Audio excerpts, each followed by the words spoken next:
Kani sad siya nasa sa diri sa Kibawi ron guys. Kibawi bukid nun kay masad na siya ang bago karon nga gruto. Di ka nang tawag ani. Statue ni Ramon Magsaysay. Nga na kalimpyo diri. Limpyo kayo og dako kay nga ground. Bag-o ni nga gituko diri sa Kibawi guys. Isa po ni siya ka tourist spot. Mahapon daghang magtambay diri.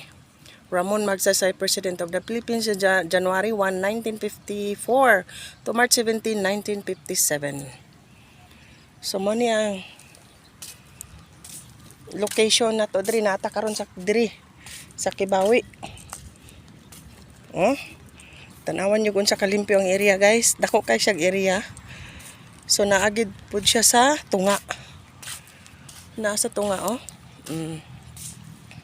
Hinahinay na nato kay basig malibat od mo manan nara siya Constructed 1962 to 1966 during the administration of Arturo Sirinia, Vice Mayor Tito Balangyaw.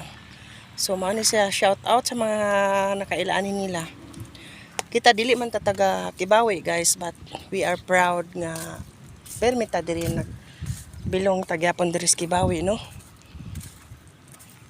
Proud ta kung unsay na-achieve sa Kibawi guys. Kay ako nag-graduate ko sa Stella Matutina Academy nga naa sa Kibawi. Bukidnon. Ato sa tong adtuon dito ang function hall sa Kibawi guys. Nga new sad siya nga natukod. Bago po siya natukod.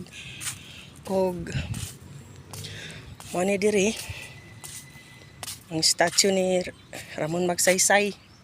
I believe that he who has less in life should have the more in law. Uswag Kibawi. So maginahinay ta sa hagdan kay para to siyang ma-focus. Tara. Municipality of Kibawi Bukidnon. Municipal officials, Honorable Rinaldo Jimboy Tibunto, ang Rabanes o Honorable Nunong Raimundo Nunong Bataw, ang atong Vice Mayor o bansa yung mga konsehal, municipal councilors. Diba?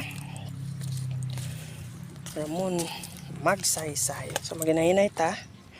Kaya basig mga digyas ta, talit-talit ba sa atong pag-ani karon. So thanks for watching guys. Please like and share and comments down below. Cordapia Tata Piquero Official and Charilyn Salis Piquero ang atong personal FB. So thank you so much guys. Salamat sad guys sa Ginoo nga kibalo na tag motor. Makaani-ani na ta sa mga tourist spot sa Kibawi nga pwede ninyong laagan. Isa ko nga maka-prove nga the cleanest and greenest. Dagang langgam. Mga maya. Na safe mo maglaag diri sa Kibawi. Okay, thank you so much guys for watching.